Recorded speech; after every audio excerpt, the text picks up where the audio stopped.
6 cameras, that's right, this phone has 6 cameras. 4 to the back and 2 that pop right up when you take a selfie. This is the Vivo V17 Pro and today we're gonna unbox it. Hey guys, Ash here from C4eTech, and if you end up liking what you see in this video, please do consider turning on notifications by hitting that bell icon.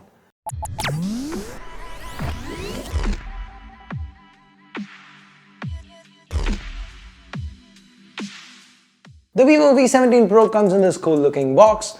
We have the branding and a stylized image of the phone to the front. It kinda spills over to both sides. We also get an IPL sponsorship logo, of course. To the back, there are some spec highlights. The sticker below gives us some more information. We've got an 8128 variant here. Let's now cut through the seal and open the box. Here, we find another cardboard box with a V17 Pro logo on it. This one contains a white hard-shell case with a textured finish on it. Then there is a SIM ejector tool, regular documentation, and a USB Type-C cable. Getting to the V17 Pro itself, let's slide that protective plastic off and peel that back cover while we're at it. There you go, that's the Vivo V17 Pro. The box says it's white, but under the lights it looks almost blue. More a pearlish white, I'd say. Very pretty and very reflective. Let's put the case on and set it aside for the moment. Next, we have an 18-watt fast charger. And the last thing inside the box is this unique looking pair of in-ear earphones and the extra ear tips for it, of course. That wraps up the unboxing part of this video. Let's now focus on the V17 Pro. To the back, we have a vertical setup for the quad cameras with a flash in the middle. The design and the colors are attractive, and for some reason it reminds me of the Galaxy S10e. We have the Glacier Ice variant, and the way it shifts from blue to white, it's eye-catchy. In hand, the V17 Pro feels premium thanks to the curved glass back, and yes, this is glass, not plastic. Turning things around, we have a 6.44-inch AMOLED panel. This covers the entire front of the phone. Given that pop-up camera we saw, there's no notch or cutout. The bezels are quite thin, and Vivo claims a screen-to-body ratio of over 90%. Vivo calls this their 20:9 ultra full view display, and it looks gorgeous. Bright, punchy colors and inky blacks. Pretty much what we've come to expect of AMOLED panels. So media consumption should be good here. All this we've seen in the past, right? So what's new here? What haven't we seen before? Well, this display, it's covered by shot sensation. What's that? Well, it is a protective glass. It's kind of like Gorilla Glass. It's another kind of hardened glass that should make the display less prone to cracks and scratches. And I'm guessing Vivo expects it to be better than Gorilla Glass 6, as this does not seem to be a cost-cutting measure, as Vivo has in fact gone for Gorilla Glass 6 for the back of the V17 Pro. Now circling back to the media experience for a moment, we have support for wideband L1, so HD streaming is not a problem, and from our initial testing, the bottom-firing speaker sounds pretty loud and clear.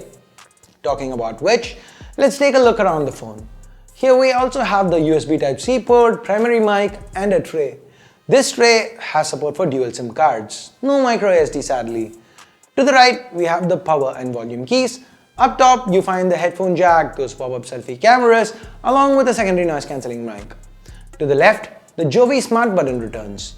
It brings with it all the features that we've seen with the Z1 Pro and the Z1 X. Now in case you missed my coverage of those phones, pressing this key brings up Google Assistant. You can customize this key, the press, the long press functions right from the settings menu. And you also get custom Google commands like go to screen recording and image recognizer, all powered by Jovi. On the inside, we have the Snapdragon 675 AIE powering the V17 Pro. Now this is the same chip from the V15 Pro, so that has not changed. And it is pretty weird. But going by my experience with the V15 Pro, the 675 should perform pretty well. And we also have 8 gigs of RAM, which made multitasking a breeze, and 128 gigs of onboard storage, which is all the more important given there is no microSD support as we've seen. The Adreno 612 GPU on this chip has usually held up well. Now, with regards to gaming, I expect it to do well as we've seen it in the past. Additionally, we also get Vivo's Ultra Game mode that comes with Game Assistant and multi-turbo functionality. We've discussed Vivo's gaming mode, especially the PUBG related features before, so I won't delve into them in detail here.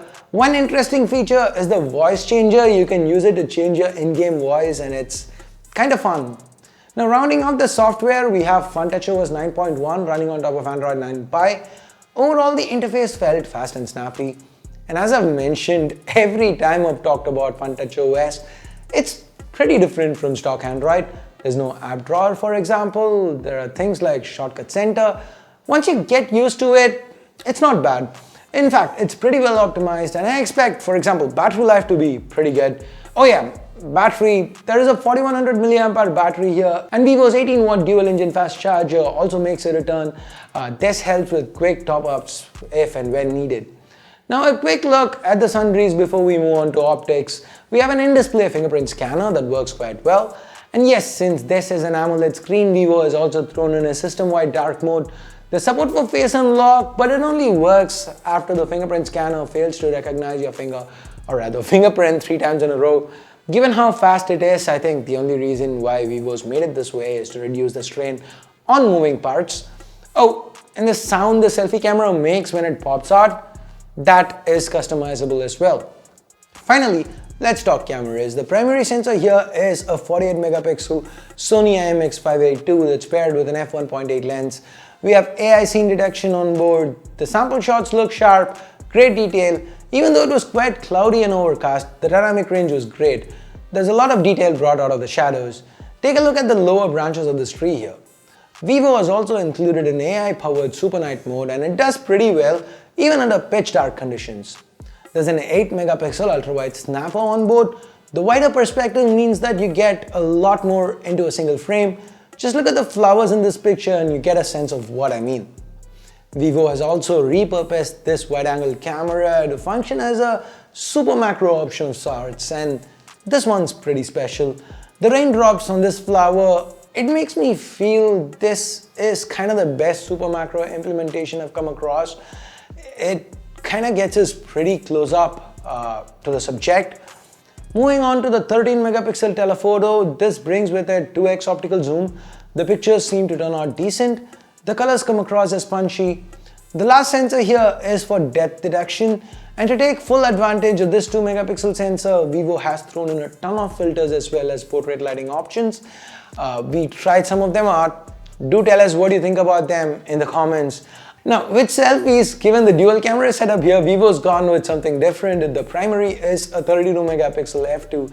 It takes good looking selfies, even as background HDR. And of course, there's support for portrait mode, complete with lighting effects. Then there is an 8 megapixel ultra-wide option for the group fees and so on. Vivo's even thrown in a front-firing flash, and of course, Vivo being Vivo, it's called Moonlight Glow. Okay, enough with the phone, let's talk price. But as of shooting this video, I don't have any information of the official pricing.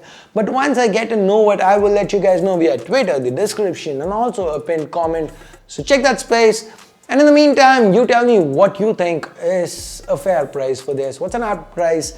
Given the glass build, the camera focus and all that, how much should Vivo charge for this if it's focused on the offline market? Let me know in the comments below, and if you do know the price, which most probably you will when you're watching this video, do you think it's fair? Do you think it's overpriced? Do you think it's a great deal? Also let me know in the comments below. And do you want to see this phone compared with something, some other phone? If yes, which phone? Also, let me know that in the comments and I will try to get that done. I guess that's pretty much it for this detailed unboxing. Thumbs up, thumbs down based on whatever you felt about it. Subscribe, turn on notifications by hitting that bell icon if you haven't yet. Thanks a lot for watching. Till next time, my name's Ash. You've been watching C4 Retech, and I'm signing off for now. You guys have a great day. Bye-bye.